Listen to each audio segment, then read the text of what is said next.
Sud Radio, mettez-vous d'accord, 9h-10h, Valérie Expert. Mettons-nous d'accord, aujourd'hui lundi 6 février, bonjour à toutes et à tous, ravi de vous retrouver pour une nouvelle semaine. Nous allons débattre et commenter l'actualité aujourd'hui avec Éric Revel qui est resté en studio ce matin. Bonjour Éric, éditorialiste. Si on ouvrait votre micro, ça fonctionnerait mieux pour dire bonjour. Bonjour Éric, journaliste. Je vous entends toujours pas. Chaud. Vous êtes resté Au chaud parce qu'il faisait froid dehors. Il fait très froid, absolument. Journaliste, éditorialiste sur Sud Radio. Tout compte fait tous les matins, grand matin Sud Radio à 7h20. Thomas Alexhauser, bonjour. Bonjour Valérie. Vous êtes délégué national des centristes et conseiller départemental de l'Eure. Et puis Régis de Castelnau est également avec nous. Bonjour Régis. Bonjour Valérie, vous êtes toujours au chaud. Toujours au chaud, vous êtes à l'île de la Réunion. Et oui, toujours, oui. Vous êtes avec nous à distance, vous continuez de vous intéresser évidemment à l'actualité. Oui. Vous êtes avocat, Vue du droit, c'est votre blog et je rappelle votre dernier livre, Une justice politique, qui est paru aux éditions L'Artilleur. Jean-Philippe Dugoin-Clément, bonjour, maire UDI de Mennecy et vice-président de la région Île-de-France. Bonjour à vous. Bonjour. Eh bien, pas mal de sujets, mais surtout évidemment la réforme des retraites avec le débat qui commence à l'Assemblée nationale aujourd'hui. La rue peut-elle faire changer les choses? Vous avez vu qu'Elisabeth Borne a l'air, je dis bien, on a le sentiment qu'elle est revenue sur un certain nombre de choses, en particulier l'emploi des seniors. Et puis la nouvelle grève demain, beaucoup d'autres sujets. Ce ballon chinois qui a été abattu, ce ballon chinois qui était dans le ciel des États-Unis. Qu'est-ce que cela signifie? Tous ces sujets avec vous. Et puis on commence avec notre tour de table de ce qui a retenu votre attention. Thomas Alexhauser, c'est un coup de cœur. Oui, c'est vis-à-vis à nouveau de la profession agricole qui va se réunir à Paris mercredi pour une manifestation, notamment liée à l'absence de dérogation par la France vis-à-vis des néonicotinoïdes, qui est un insecticide utilisé dans la culture des betteraves. Il faut savoir que la France est quand même l'un des grands producteurs de betteraves en Europe. On a plus de 30 000 hectares de production sur le pays, que notre pays était l'un des premiers producteurs agricoles français. On est en train de passer à la position de 5e ou de 6e, et qu'à force de vouloir être plus royaliste que le roi, on finit par tuer des pans entiers de notre agriculture, de notre souveraineté économique. Alors, quel est le sujet? Le sujet, c'est ce pesticide que l'on met quand même à hauteur de 80 grammes par hectare, qui reste quand même très faible, contrairement à l'Allemagne qui le pulvérise directement sur ses cultures, mais l'Allemagne s'autorise des dérogations que nous, on ne s'autorise plus. Et cet élément, cette betterave produit du sucre et de l'éthanol. Il faut savoir qu'on peut quand même produire jusqu'à 16 000 litres d'éthanol par hectare. Et on est en train vraiment de tuer une filière française d'excellence, qu'on laisse perdurer de la canne à sucre au Mexique bourrée d'OGM, alors qu'on a des agriculteurs qui ne demandent qu'à travailler. Donc le ministre a répondu en disant que le gouvernement allait indemniser les productions qu'elle allait perdre avec l'absence de ce produit. Mais ce que me disent les agriculteurs, c'est que les indemnités, c'est pas du tout à la hauteur des rendements français, et qu'ils ne veulent pas d'indemnité, ils veulent pouvoir vivre et travailler de cette production. Et donc voilà, donc c'était un coup de cœur, coup de gueule en faveur des agriculteurs qui viennent avec leurs tracteurs mercredi à Paris. À Paris. Et puis, de ce que j'ai lu, dites-moi si je me trompe, c'est qu'en fait, on s'est accusé de tuer ces néonicotinoïdes, de tuer les abeilles qui ne vont pas sur les champs de betteraves. C'est ça, c'est l'argument l'argument principal. La profession, Thomas Alexhauser. Je complète avant le débat, la profession s'est elle-même interdit ce produit sur toutes les plantes à fleurs que sont le colza, etc. Et en effet, comme la betterave ne fleurit pas, mais c'est de la profession elle-même qui s'est interdit soi-même ce produit sur certaines plantes. Oui, vous connaissez le sujet. Moi, je suis d'un secteur rural et agricole de l'Île-de-France, avec des exploitants agricoles qui ont été extrêmement fortement impactés il y a 2 ans, quand il y a eu l'arrêt des nicotinoïdes, avec jusqu'à 40% de la production qui a été perdue, et où effectivement on est aujourd'hui sur un agribashing, on est sur quelque chose qui est viscéral, qui n'est ni rationnel ni scientifique dans l'application qu'en est faite. Ce qu'on est en train de faire aujourd'hui très clairement, c'est de tuer la filière betteravière en France, avec les agriculteurs, très bien, ils planteront autre chose, mais ce qu'on ne dit pas, c'est qu'on va continuer à importer du sucre produit à l'étranger, à coup de néonicotinoïdes ou d'autres produits encore plus toxiques. Et puis, on est en train également, à côté de ça, de détruire de l'emploi sur ce qu'est les emplois induits. En Ile-de-France, il reste aujourd'hui 2 sucreries en Seine-et-Marne. Ouais. Ces 2 sucreries, c'est une centaine d'emplois chacune, et ces 2 sucreries qui risquent de fermer. Donc sur les agriculteurs, très bien, le gouvernement, il sortira le chéquier comme il fait, il créera du déficit en allant donner des chèques, il va contraindre des agriculteurs à changer leur typologie d'activité sur ce qu'ils produisent, mais tous les emplois induits, eux, ils vont disparaître. Ouais. Eric, un commentaire? Oui, si, je vais vous dire, moi je vais faire le pessimiste du jour, mais quand j'entends notre ami qui explique que l'agriculture française va passer du 2e au 6e rang, je ne sais pas si vous avez vu ce chiffre, l'industrie française ne représente plus que 9% du PIB français. C'est-à-dire qu'on est le dernier en Europe. C'est-à-dire que si vous additionnez tout ça quand même, une agriculture qui se pète la figure, une industrie qui n'existe plus, des produits qu'on importe, on est dépassé de toutes parts. Je vais vous rajouter un petit exemple. Je ne sais pas si vous avez vu, depuis dimanche, il y a un embargo sur le gazole russe. J'en parlais ce matin. Alors c'est très marrant parce que, je ne vais pas rentrer dans le détail, mais ce qui est le plus drôle, ce qui est le plus absurde, ce qui est le plus hypocrite dans cette affaire, c'est qu'on va importer notamment du gazole de Chine et d'Inde. Donc déjà, je vous dis pas le bilan carbone. Bon, très bien, parce que ça vient par bateau. Mais le plus absurde, c'est que pour faire du gazole, il faut raffiner du pétrole, n'est-ce pas? Eh bien, le pétrole qui va être raffiné en Chine, en Inde, pour faire du gazole vendu aux Français, vous savez d'où il vient? De Russie. Non mais attendez, mais oui, mais c'est ça la vérité. Non mais vous vous rendez compte? Alors on vous explique qu'on a déjà scellé des contrats avec l'Arabie Saoudite, mais on sait qu'on va importer du gazole de Chine et d'Inde, c'est du pétrole russe raffiné. Non mais c'est ça l'embargo. Non mais c'est et tout ça dans un effondrement, comme a dit Édouard Balladur dans cette belle interview au Figaro, un affaissement généralisé du pays. C'est ça la réalité. On parle des médicaments aussi qu'on n'arrive pas à produire. Un mot peut-être aussi, Régis de Castelnau. Consterné. Moi, c'est le triomphe de la pensée magique qui m'inquiète le plus. Je rattache ça à la fermeture des centrales nucléaires pour faire plaisir à des lobbyistes minoritaires. C'est assez curieux cette façon assez suicidaire quelque part de se tirer des balles dans le pied, quoi. Parce que c'est très idéologique, encore une fois, quand on lit le compte rendu sur les néonicotinoïdes, en particulier sur la betterave. Oui, pardon, Régis. Oui, ce que je voulais dire, ça fait un moment qu'on parle de cette histoire de la betterave. On est effectivement un producteur très important de sucre betteravier. Je suis à La Réunion qui produit du sucre de canne d'ailleurs.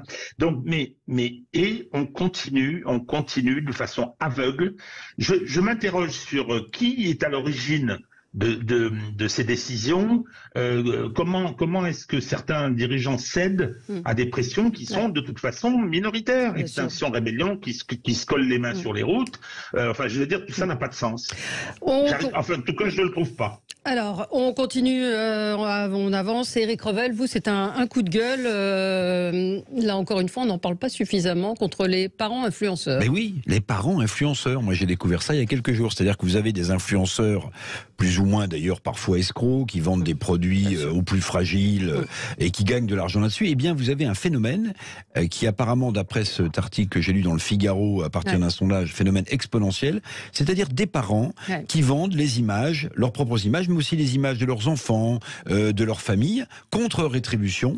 Alors vous allez me dire, ceux qui manquent d'argent, mais non, attendez, vendre l'image de votre famille, de vos enfants sur des réseaux sociaux. Et alors, où j'ai été le plus sidéré, c'est que la plupart gagnent, entre guillemets, des sommes modestes. On parle de quelques milliers d'euros, mais d'autres disent qu'ils vont jusqu'à gagner, écoutez bien, 50 000 euros par mois en vendant des images de leur famille.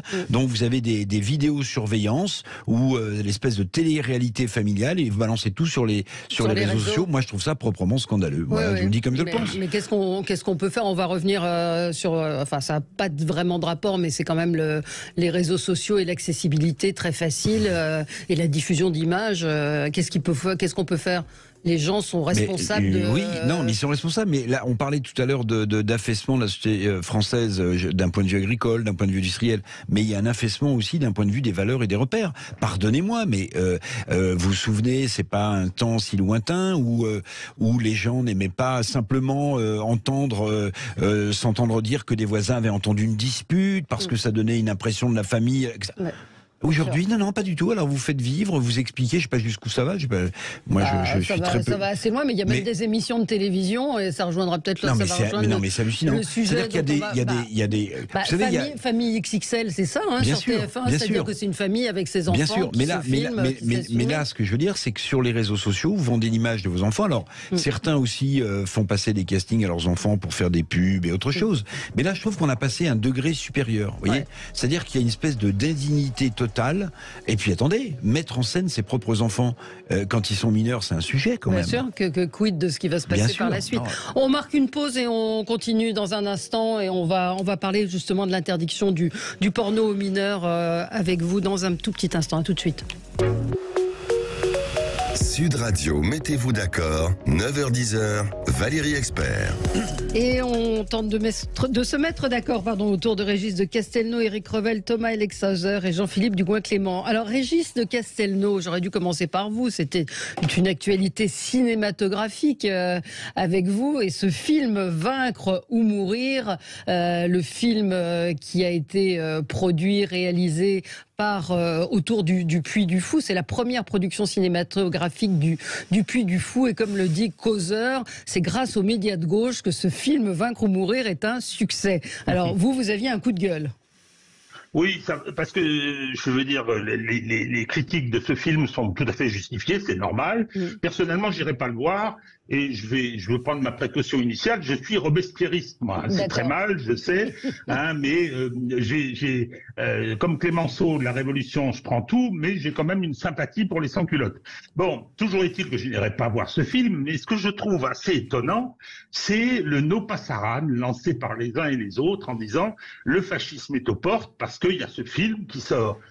Et M. Corbière, député NUPS, surtout LFI, a fait une grande tribune dans le Monde pour dire les barbares sont aux portes, ils veulent cancéliser l'histoire de France, rien que ça, quand on est LFI qui est un des relais de la culture de la cancélisation, je trouve que c'est assez lamentable. Et ça montre pour une partie de ce spectre politique un goût pour la censure qui est assez dangereux et assez inquiétant. Voilà, je trouve normal que les uns et les autres aient leur point de vue sur la Révolution française. Le mien n'est pas celui de Monsieur de Villiers.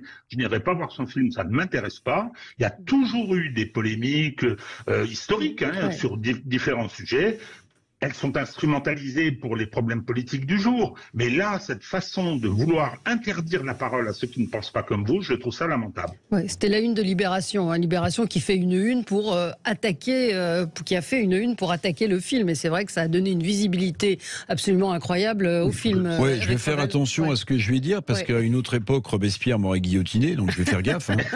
Il est quand même moyennement fréquentable, même dans l'histoire officielle, mon cher Régis, Robespierre. Mais admettons, moi je veux dire, ce qui me frappe, c'est qu'on parlait de repères tout à l'heure, on parlait de valeurs. D'une certaine manière, moi j'ai été plusieurs fois au Puy du Fou et j'adore, à titre personnel. Mais je vais vous dire, d'une certaine manière, avoir un lien historique qui s'appellerait le roman national, vous voyez, où on raconterait toute l'histoire de France, pas seulement celle qui est en scène depuis 1789, vous voyez, mais toute l'histoire de France. Ça créerait un lien et ça redonnerait peut-être des valeurs. Donc je vais vous dire, le roman national, pour moi, ça a toujours été une chose relativement importante. J'ai pas été encore voir le film. Je pense qu'il y aura plus de spectateurs pour le film que de lecteurs de Libération sur l'année, vous voyez. Donc c'est possible. Pas une mauvaise chose. Maintenant, quant à entendre des gens qui vous traitent de fachos parce que vous dites ceci ou cela, vous savez, c'est vraiment que le débat a perdu tout sens et que les arguments sont de plus en plus faibles. Non, alors, je voudrais ajouter, Valérie, que moi, il y a une revendication de la censure. Revendication de la censure, ce qui n'était pas le cas auparavant. Alors, je réponds à Éric sur Robespierre. Je dis Robespierre par provocation. C'est un personnage. D'ailleurs, il a mal fini. Oui, il a mal fini parce que justement, il a été ensuite transformé en monstre par les pires des terroristes, qui ont fait le Thermidor et qui ensuite ont fait le Directoire. Et donc voilà. Mais vous savez, c'est le principe de la révolution, mon cher Régis. Vous êtes dévoré par vos propres enfants. Mais absolument non. Je termine avec une citation. Attendez, je termine avec une citation de Chou Enlai, qui était un dirigeant chinois. Dans les années 70, Malraux l'interroge et lui demande qu'est-ce que vous pensez de la Révolution française. Et Chou Enlai a répondu, je crois qu'il est trop tôt pour en parler. Voilà. Donc c'est un objet historique. Donc, il faudrait le traiter comme tel et arrêter d'instrumentaliser tout ça. Mais c'est vrai qu'il y a eu une offensive très forte du Monde, de Télérama, de l'Obs, de France Inter et de Libération contre ce film. Donc, ça rejoint un petit peu ce que vous dites. Oui, Jean-Philippe Dugoin-Clément. Après, on peut être pro-Chouan, anti-Chouan, robespierriste, anti-robespierriste. Ce qui est absolument fou, c'est cette espèce de doxa qui veut expliquer quel est le champ du possible, où est-ce qu'on a le droit de penser, qu'est-ce qu'on doit penser, qu'est-ce qui est bien, qu'est-ce qui est mal, qu'est-ce qu'on doit interdire. Je crois que c'est absolument insupportable et à la limite, je pense qu'ils ont fait une publicité absolument colossale à ce film qui n'aurait jamais été fait autrement. Je ne sais pas si c'est un bon film ou si c'est un mauvais film. Vous savez, moi, j'ai une chose, j'ai horreur qu'on veuille m'interdire, horreur qu'on veuille m'empêcher, horreur qu'on veuille me cantonner à une sphère de réflexion. Mais pardon, juste un point, parce que c'est important. On parle là, vous êtes tous révulsés par l'autocensure, par la censure qu'on vous imposerait. Mais pardonnez-moi, dans les livres d'histoire, mon cher Régis, dans les livres d'histoire tels qu'on nous a enseigné l'histoire, qu'est-ce qu'on réservait au massacre des Vendéens pendant la Révolution? Allez, un petit aplat avec 4 lignes, point final. Peu de gens savent, et les historiens se sont penchés, qu'il y a eu des centaines de milliers de morts. Alors on pouvait être pour ou contre la Révolution, c'est même pas le sujet, c'est centaines de milliers de morts. Et vous savez jusqu'où a été poussée l'abjection, c'est que on faisait du savon avec de la graisse de Vendéen. On faisait des abat-jours avec la peau des Vendéens. Ça, c'est la Révolution française aussi. Alors, Charette, on pensera ce qu'on veut de Charette et ce qu'il a essayé de faire en Vendée. C'était un contre-révolutionnaire. Quand vous n'êtes pas dans le sens de l'histoire, vous êtes forcément condamné par cette histoire. Très bien. Mais est-ce qu'on vous a enseigné toutes ces atrocités que les Vendéens ont subies? Pas du tout. Vous peut-être. Alors, il faut en parler. Et j'espère que vous serez moins robespierriste après. Non. Ce que je veux dire, c'était la guerre civile. Je pense que. Mais enfin, des atrocités pareilles, ça vous rappelle rien, ça? Ça vous rappelle rien? Émission de radio. Oui, là, on est dans. Il y a eu des débats. Oui, il y a eu un roman national. Pas du tout. Écoutez, il y a eu un roman national au 19e. Tout ça a changé. Il y a Furet qui est arrivé sur l'histoire de la Révolution. C'est un débat important et qui a lieu. Il doit rester un débat historique. Je suis parfaitement d'accord qu'il y a eu. Oui, la Troisième République, en essayant de s'imposer à inventer un roman national, on est largement revenu dessus depuis. Tout le monde. Il y a un grand film d'auteur en ce moment au cinéma, c'est Astérix et Obélix. Je pense que tout le monde serait d'accord de dire que le système médiatico, show business a fait une promotion invraisemblable de ce film qui, je pense, ne doit pas être une grande réussite au vu des quelques extraits que j'ai vus. Et c'est là où on voit aussi qu'il y a une autre partie d'influence qui est fait pour diriger vers ce film où tous les plateaux de télé, tous les journaux, tous les médias étaient aux avant-premières, les castings entiers reçus sur toutes les chaînes pour je pense, un des navets de l'année 2023. C'est très intéressant, c'est très intéressant ce que vous dites. Je parle même pas d'Obélix ou d'Astérix, que j'irai pas voir, ça c'est sûr, mais regardez, dans quelle culture on baigne? On baigne dans une culture américaine où on nous vend les héros de Disney, très mignons ou pas très mignons, culpabilisants ou pas d'ailleurs, le Roi Lion, c'est terrifiant pour un enfant. Bon, quand vous baignez dans cette culture-là, pardonnez-moi, mais vous oubliez une partie de votre propre culture. Et en fait, c'est cette culture-là qui s'est substituée. Et il me semble que quand on manque de racines, je vais faire une métaphore à 2 balles, mais voilà, un arbre sans racines, si vous voulez, c'est un arbre qui meurt. Eh bien, d'une certaine manière, la culture française, ou alors celle qu'on nous vend comme étant la plus accessible, la plus marrante, la plus poilante, Astérix, Obélix, en fait, tout ça, ça passe crème, comme disent les anciens ados, et puis on oublie qu'on est complètement submergé par une culture qui n'est pas la nôtre, et qui va avec le business quand même américain, le fast-food, le truc, le machin. Non mais c'est hallucinant. Enfin, Bon, j'aime bien moi ces petits apartés. Vous voyez comme ça nous a. La tribune quand même d'Alexis Corbière s'appelait Robespierre revient. Hein. C'est avec un point d'exclamation. Passons à votre coup de cœur, Jean-Philippe Dugoin-Clément. Ça fait partie des sujets que je voulais évoquer ce matin.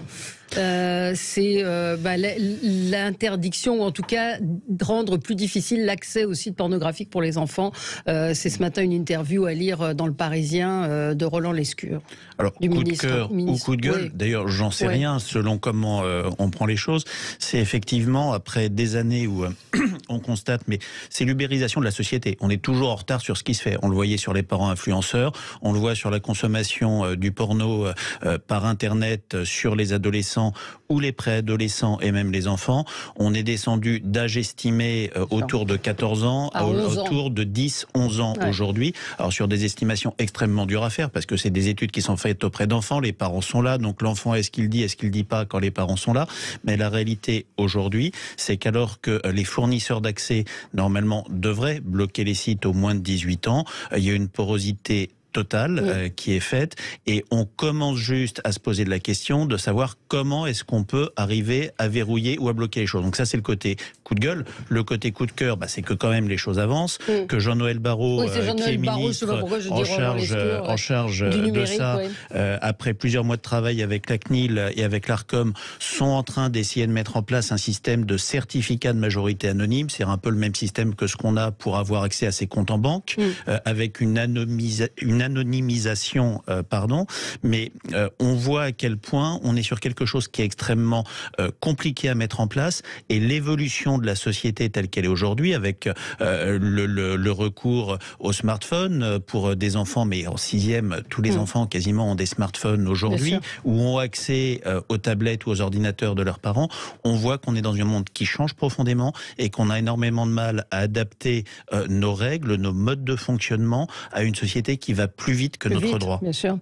30%, c'est pratiquement, oui, vous l'aviez dit, c'est un enfant de 11 ans sur 3 qui a déjà eu accès à des images pornographiques. En tout cas, les choses avancent. On va voir si ça fonctionne, mais ça va dans le bon sens. Et si vous me permettez, il y a la question de l'accès aux images pornographiques, mais d'une manière générale, de l'accès à l'Internet, parce qu'on peut avoir exactement la même chose sur des commandes d'alcool. Il y a la question des ouvertures de comptes de réseaux sociaux, normalement, qui sont interdits avant 13 ans. Des enfants de moins de 13 ans qui ont des comptes, y compris assez souvent avec l'assentiment ou l'accord de leurs parents ou dans leur dos, il y en a aussi énormément. Aujourd'hui, il n'y a aucun contrôle. On est dans une jungle complète. Oui. Quelqu'un veut réagir? Mais techniquement, comment on peut faire? Moi, je suis d'accord, il faut... Régis de Castelnau. A priori, il serait sur la création d'une application à installer pour pouvoir avoir accès au site, application avec un système de déverrouillage qui permet de vérifier que c'est bien la personne.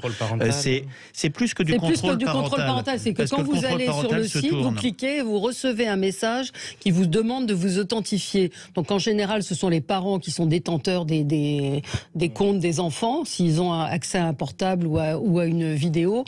Ça a l'air plutôt malin, sauf qu'il y a des dizaines. Le problème, c'est qu'il y a des dizaines de sites pornographiques, voire des centaines de sites. Donc certains n'ont pas encore peut-être accepté, mais en tout cas, ça va dans le sens. Mais ça peut permettre sur ceux qui ne se mettent pas en ligne, pour le coup, d'avoir des blocages de ces sites. Après, effectivement, c'est comme tout système peut se contrôler ou se contourner. Mais effectivement, le principe, c'est d'essayer de décliner ce qui se fait sur les applications bancaires pour permettre des transactions. Bonne chose. On est obligé de marquer une petite pause. On se retrouve dans un instant. 9h28 sur Sud Radio. Sud Radio, mettez-vous d'accord. 9h10, Valérie Expert. Et nous continuons nos débats. On va évidemment parler de la réforme des retraites, puisqu'aujourd'hui, vous savez que les débats commencent à l'Assemblée. Un mot sur le blocage des sites pornographiques, Eric? Tout le monde peut être que pour. Oui, qu'est-ce que vous voulez? Maintenant, est-ce que ça sera vraiment efficace? Non, mais en tout cas, il y a une prise de conscience qui est à faire aussi auprès des parents, parce que c'est toujours les parents qui sont comme les plus responsables. Oui, mais qui ne s'en rendent pas forcément compte. Vous avez des les enfants, vous savez que c'est compliqué. Bien sûr, ouais. C'est très compliqué. Non, mais il y a la responsabilité individuelle de chaque parent. Excusez-moi, moi je suis papa de petits bébés. C'est déjà une lutte pour pas qu'ils viennent piquer notre iPhone et notre iPad. Ouais. Et il y a des parents, je pense, qui abandonnent et qui donnent accès à ces enfants. Non. Moi qui ai des grands enfants, Thomas, je peux vous dire que ça a été très compliqué. Et encore, moi, j'ai eu la chance d'arriver après tout ça. Mais vous pouvez pas. Je vous annonce petits enfants, petits soucis, grands enfants, une fois, j'ai vu un truc hallucinant dans un avion. Vous savez, l'endroit où on peut installer un berceau pour les parents, vous savez, en général, c'est juste devant la paroi. Voilà, devant la paroi. Bien. Donc il y avait un berceau d'installer. Donc le gamin ou la gamine devait avoir quelques mois. Les parents ont donné un iPad. Ouais. C'est-à-dire que le gamin, il devait avoir encore quelques mois, et il avait un iPad dans le berceau. Mais j'ai vu ça de mes yeux. Mais c'est mais je vous dis, vous pensez avoir la maîtrise et ça va être difficile. Régis, vous qui avez eu 5 enfants, c'est pareil. Hein. Oui, et qui a 5 petits enfants, ça fait une dizaine de personnes. Non, je pense que sur le contrôle.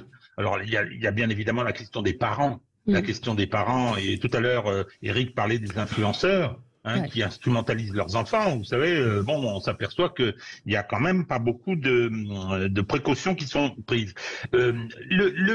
L'aspect technique, c'est la voie. Parce que si on compte sur l'esprit de responsabilité, c'est un mauvais placement. Et donc là-dessus, les terminaux sont très individuels maintenant. Or, vous pouvez pas rentrer. Moi, j'ai tout mis en reconnaissance faciale, donc sur l'ordinateur, tablette et compagnie, parce que j'ai tout ça. Et il faudrait trouver le moyen de limiter, quoi. C'est-à-dire que je pense que quand on donne des outils de cette nature aux enfants, aux ados, etc., il faut qu'ils soient paramétrés pour justement empêcher l'accès à ces sites, à cette information-là. Bon, on suivra ça, évidemment. On va voir comment ça peut fonctionner. Peut-être avant de parler de la réforme des retraites, parce qu'on vous en parle toute la journée, tout le temps, c'est cette histoire de ballons chinois dans le ciel américain. Eric, c'est vous, on en parlait juste avant, c'est pour ça qu'on l'a rajouté dans nos sujets. C'est vrai que moi, j'ai été fascinée. Je me suis dit, mais les Chinois sont pas assez idiots pour envoyer un ballon que tout le monde peut voir. Donc, c'est pas de l'espionnage. Est-ce que c'est de l'espionnage? Moi, je ne suis pas suffisamment expert. Je veux dire ce que j'ai compris. En fait, il y a une grande partie de foot qui joue dans le ciel depuis un bout de temps, parce qu'en fait c'est pas la première fois qu'il y a des ballons qui se baladent. Il paraît que sous Donald Trump, déjà les Chinois avaient envoyé quelques ballons d'essai, si j'ose dire. Bon, mais officiellement des ballons météorologiques. Voilà. Alors météorologiques. Alors d'abord il y a un flou juridique parce que c'est un peu comme les eaux internationales. Vous avez les eaux nationales, puis au-delà de certains miles, au-delà de vos côtes, c'est la même chose dans le ciel. Ça m'a permis de l'apprendre. C'est-à-dire qu'au-dessus de 18 km d'altitude, il y a un flou juridique, c'est-à-dire que vous n'êtes plus dans l'espace aérien d'un pays, vous êtes dans l'espace aérien commun.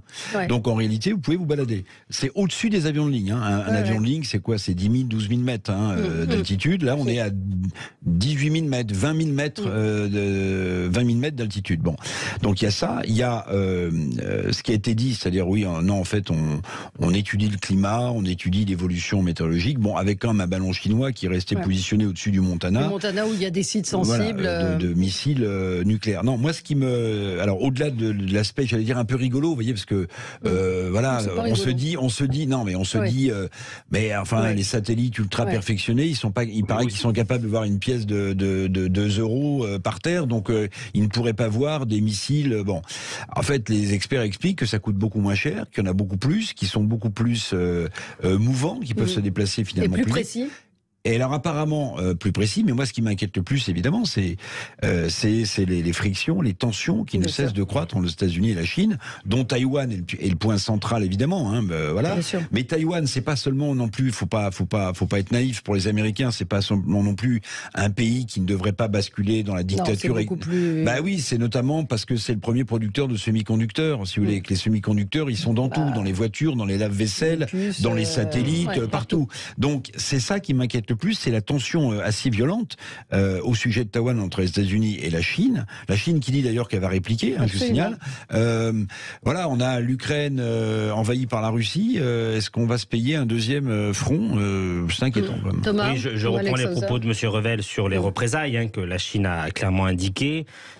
Tout ça pose pour moi la question de la souveraineté, parce qu'on voit bien qu'on est dans un conflit américano-chinois, mais quelle est la place de l'Europe dans tout ça?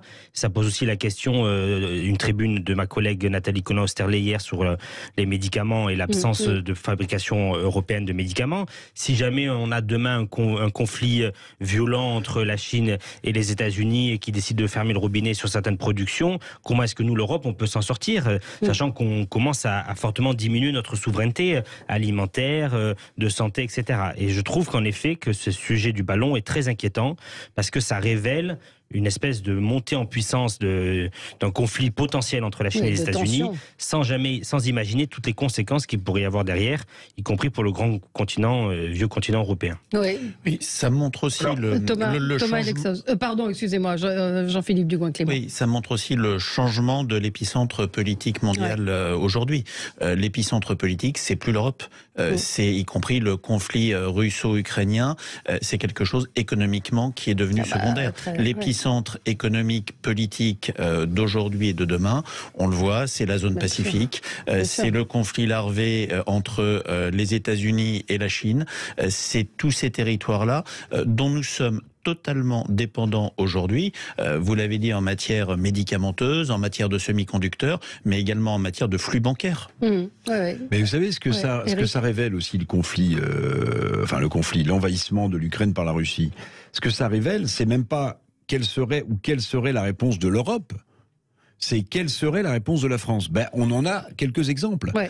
Ça fait des dizaines d'années que l'Allemagne, dont je pensais d'ailleurs que depuis la Seconde Guerre mondiale, elle n'avait pas le droit d'avoir un contingent militaire et des armes. On s'aperçoit que l'Allemagne exporte ses chars, c'est un succès commercial.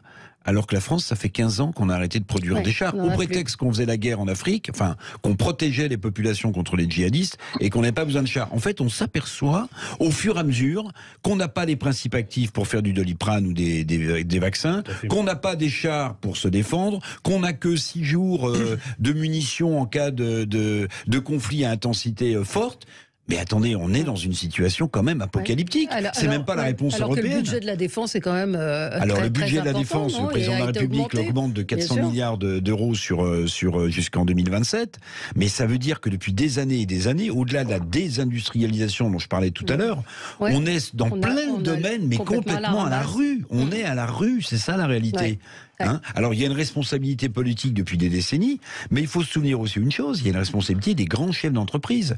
Un grand chef d'entreprise qui dirigeait un grand groupe qui a disparu depuis, qui s'appelait Alcatel, expliquait il y a 15 ans qu'on pouvait très bien avoir une France Faberless, c'est-à-dire sans unité de production, que l'industrie c'était plus notre truc.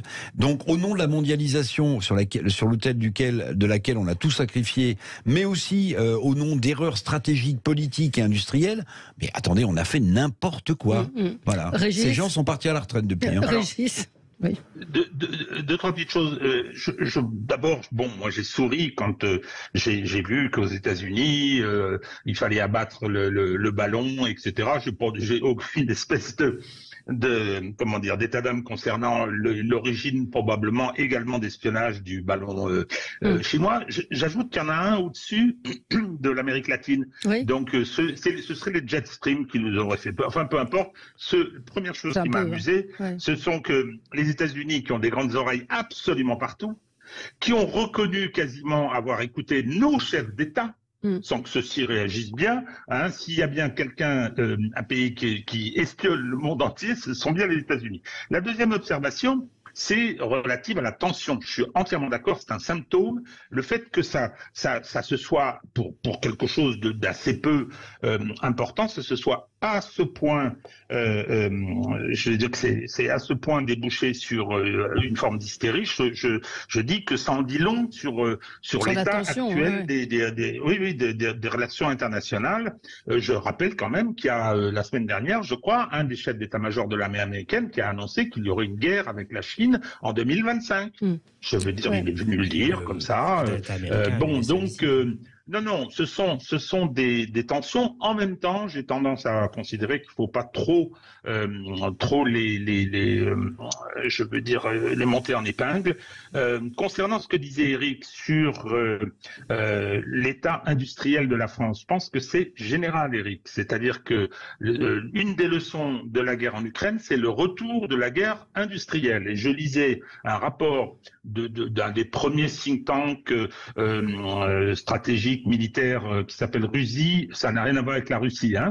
C'est un think tank britannique qui est quasiment séculaire et qui faisait le point en Occident du déficit industriel. Et on le voit d'ailleurs avec la fourniture d'armement à l'Ukraine. Les capacités industrielles, y compris aux États-Unis, sont très diminuées. Oui, Régis, très bien, oui, ça je veux bien le croire, puisque on a tout sacrifié sur l'autel de la mondialisation heureuse. Vous savez, la mondialisation qui devait apporter... Bon, mais n'empêche que dans ce fiasco européen, la France est la dernière. La France est la dernière.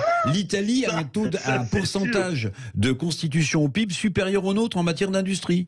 L'Italie, j'ai rien contre nos amis italiens, hein, mais voilà, on est les derniers. On n'a plus que 9% du PIB Eric, qui est consacré à l'Italie a toujours eu une base industrielle plus solide que la nôtre. Non, pas toujours. Notamment dans l'armement. Notamment dans l'armement d'ailleurs. 9h42 sur Sud Radio. On va revenir sur ces débats qui vont commencer aujourd'hui à l'Assemblée nationale autour de la réforme des retraites. Y aura-t-il une obstruction bête et méchante de la NUPES, comme le dit Olivier Véran? À tout de suite. Sud Radio, mettez-vous d'accord, 9h-10h, Valérie Expert. Allez, c'est parti pour la réforme des retraites. On en parlait juste avant, pendant la pub. Il y a la rue qui est là, il y a le Parlement qui va commencer à débattre aujourd'hui. Et vous aviez tous senti, enfin tous, je ne sais pas, en tout cas Jean-Philippe Dugouin-Clément et Éric Revel, que Emmanuel Macron s'obstinait sur cette réforme des retraites. Je ne sais pas qui veut commencer, Jean-Philippe Dugouin-Clément. Est-ce qu'il a raison? On a entendu ce matin, si vous avez écouté, je vous conseille de réécouter Éric Coquerel qui citait Laurent Berger, à savoir la réforme des retraites, c'est un pneu qui est en train d'éclater et sur lequel on est en train de coller des rustines, donc qui ne peuvent pas tenir. On a vu les concessions faites par Elisabeth Borne pour avoir le vote LR. Si vous voulez, on pourrait en parler des heures. La réalité, on est sur une réforme à minima, on n'est plus sur la réforme structurelle qui était annoncée au premier quinquennat, sur une réforme, faut aussi dire les choses, qui va plutôt dans le bon sens, c'est-à-dire d'essayer de garantir un équilibre à un système qui est à bout de souffle. Et là où je trouve qu'il y a quand même un jeu très très hypocrite, c'est quand on parle des 43 années, la gauche l'a voté sous François Hollande avec Marisol Touraine. La question, c'est de passer ces 43 années en application de 2035 à 2027, mais il n'y a strictement rien de nouveau sous le soleil. Bon, après, ce qui rend la réforme difficilement lisible, c'est quoi? C'est le fait qu'on nous explique qu'il faut réduire les 13 milliards et demi de déficit alors qu'on vote un budget avec 165 milliards de déficit pour cette année. Et donc, c'est cette espèce de dichotomie, c'est le fait qu'on fasse 15 milliards d'euros de cadeaux aux entreprises sur la CVAE, l'ex-taxe professionnelle, sans aucune contrepartie, et ça pose un problème de lisibilité. Après, la réforme, faut aussi être honnête, tous ceux qui à droite ou au centre droit aujourd'hui disent c'est scandaleux, on ne veut pas le voter, ils ont fait campagne pour Valérie Pécresse qui proposait 65 ans. La gauche, sous Hollande, tous les députés PS, une partie des députés communistes ouverts, mais ils ont voté la réforme pour mettre 43 ans sous Marisol Touraine. Donc il y a aussi une hypocrisie absolument dingue. Marine Le Pen et le Front National, il y a 5 ans, elle faisait campagne pour repousser à 65 ans. Aujourd'hui, elle s'aligne sur les positions de LFI. On voit bien la collusion entre les extrêmes pour dire il faut tout mettre à 60 ans. Enfin, on voit bien qu'il y a un jeu d'acteurs qui est assez profondément malsain sur une réforme qui, au fond, est une réforme qui va plutôt dans le bon sens, mais qui est une réforme à minima et qui ne résoudra pas à long terme la question des retraites. Oui. Non, ce que vient de dire mon collègue, il m'a enlevé plusieurs mots de la bouche. Désolé. Mettez-vous d'accord. Eric avait ce matin aussi abordé le fait qu'on était davantage sur une réforme Borne-Touraine, plutôt que sur un grand chambardement. Moi, il y a deux choses que je retiens. Un, c'est la posture, en effet, de la classe socialiste, du Parti socialiste, de ce qu'il en reste. Parce qu'en effet, c'est quand même la résultante d'un texte qui a déjà été porté par le gouvernement de Hollande. Et la deuxième chose, c'est qu'on ne parle pas suffisamment du nombre de cotisants.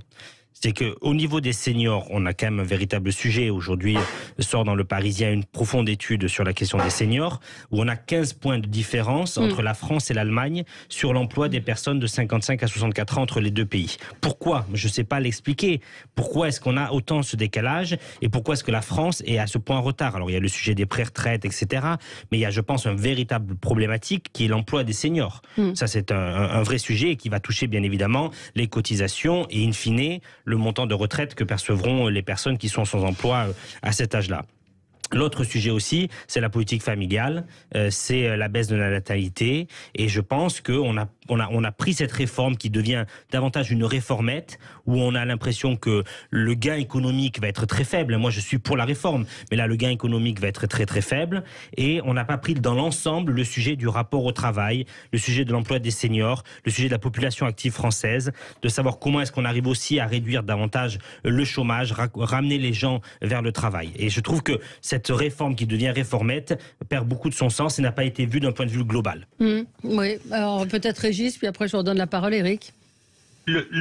Moi, j'entends qu'on discute là des aspects techniques de cette réforme. Alors, je retiens le fait que ce ne soit pas une réforme structurelle telle qu'elle avait été annoncée initialement avant l'élection de Macron en 2017. C'est clair, et c'est quelque chose que tout le monde veut remettre sur le métier. Et on s'est posé dans cette émission la question de savoir pourquoi est-ce que Macron s'obstinait à faire passer une réforme qui était à ce point discutable. Discutable et rejeté, 72%, et au fil des semaines, ça augmente. J'allais y venir. On a un problème politique. Depuis la réélection d'Emmanuel Macron avec 58% des voix, sa défaite aux législatives, parce que c'est une défaite, quand on sait ce que c'était que les législatives post-élection présidentielle dans les échéances précédentes, il a été battu. Or, aujourd'hui, le mouvement de refus de cette réforme indistinct, alors il y a des débats, il y a des gens qui viennent s'expliquer sur l'âge, sur un certain nombre de données. Le problème, c'est que je pense que c'est une espèce de référendum anti-Macron qui se produit aujourd'hui, ce qui explique effectivement pourquoi les partis politiques d'opposition sont à la manœuvre, sans beaucoup d'état d'âme concernant leur prise de position antérieure. Non, je crois que Emmanuel Macron est confronté à un vrai et très lourd problème politique, comme l'avait été par exemple dans un autre contexte Alain Juppé, et qu'il a lourdement payé ensuite aux élections législatives. Alors, cette comparaison n'est pas raison, mais je pense aujourd'hui que ce mouvement, c'est tous contre Macron. Oui, ça cristallise beaucoup de choses, effectivement. Oui, alors, Éric Revel. Moi, je vais vous faire une disserte en 2 minutes de Sciences Po. Thèse, antithèse, voilà, synthèse. Exactement. Donc, disserte Sciences Po autour du thème suivant. Vous avez 2 minutes pour plancher. Pour Emmanuel Macron, la réforme des retraites est le syndrome de quoi ? Je vais essayer de mieux la formuler. Pour Emmanuel Macron, cette réforme, pour vous, dénote quoi chez le chef de l'État ? Un truc comme ça. Bon. Alors, thèse, son ego. J'aurais fait passer la réforme des retraites. C'est assez simple à dire, parce qu'il est intelligent, arrogant, très bien. Antithèse, que j'aurais développé aussi, en fait, c'est le désavantage d'être, entre guillemets, plus intelligent que les autres. C'est-à-dire qu'il n'a aucun sens politique. Il n'a pas de sens politique parce que quand vous êtes intelligent et que vous pensez que vous êtes supérieur, ça veut dire que vous ne comprenez pas les gens qui ne vous comprennent pas. C'est bien ça le problème. C'est-à-dire que Emmanuel Macron ne comprend pas les Français sur leur attitude face à cette réforme. Il faut une réforme des retraites, d'après moi. Ouais. Mais s'il avait du sens politique et s'il connaissait un peu, finalement, le pays, plus que la géographie, connaissait les Français, il s'apercevrait que ok, il avait prévu de faire cette réforme, mais le contexte social, économique a un tout petit peu changé depuis. Ouais. Donc la moindre des choses, si la thèse et l'antithèse étaient écrites, il aurait pu se poser la question, est-ce qu'il faut continuer à faire cette réforme des retraites ? Or, visiblement, il se pose pas la question. Il se pose pas la question. Et je voudrais terminer par citer Alain Boer. Vous connaissez Alain Boer ? Alain Boer, un jour, me disait, mais très bien, vous me dites que il est brillant, c'est indéniable. Je veux dire, un président plus jeune que Giscard d'Estaing, enfin voilà. Et Alain Boer m'a regardé, vous savez, comme il fait, et puis il m'a dit, mais Éric, d'après vous, est-ce qu'un président de la République doit être très intelligent ? Voilà une question fondamentale, l'air de rien. Voilà une question. Pourquoi ? Parce que quand vous êtes, entre guillemets, très intelligent, mais par définition, vous n'êtes pas compris des gens qui sont moyennement intelligents. Mais quand vous êtes très intelligent, vous ne comprenez pas les gens qui sont soi-disant moins intelligents que vous. Et bien ça, c'est exactement, à mon avis, le syndrome. Mais il n'est pas tout seul. Non, mais très bien. Ouais. Enfin, on dit qu'il n'écoute que lui-même, ou à la limite Alexis Keller, son secrétaire général. Mais c'est un handicap terrible. C'est un handicap terrible. Faut-il être intelligent pour être président de la République, ou faut-il connaître les Français et comprendre les Français? Voilà 3 questions, j'aurais terminé ma conclusion de ma disserte comme ça. Alors je vous aurais mis 19 sur 20. Merci. Est-ce que je peux citer Richelieu? Allez-y, je vous en prie, c'est d'un très haut niveau ce matin. Une très belle définition, Schoenlein, Richelieu. Ouais. Donc ce sont des cardinaux tous les deux. Et donc... Bon, moi, Macron est-il très intelligent, etc. J'ai des réserves. Je pense que quand on voit sa trajectoire antérieure à son élection virtuose à la présidente de la République, il n'a rien fait. Il n'a jamais dirigé une entreprise, il n'a jamais été élu nulle part, etc. Il a loupé 2 fois Normal Sup, oui, c'est vrai. Il a loupé Normal Sup. Il a été à l'inspection générale des finances l'année où il n'y avait pas de classement à l'ENA. Il a donc été coopté. Enfin bon, peu importe. Ce que je constate, je suis entièrement d'accord, il a un très faible sens politique. La conflictualité du politique lui échappe, et il ne sait pas ce qu'a dit Richelieu. La politique, c'est de rendre possible ce qui est nécessaire. Voilà une phrase que je trouve tout à fait opérante.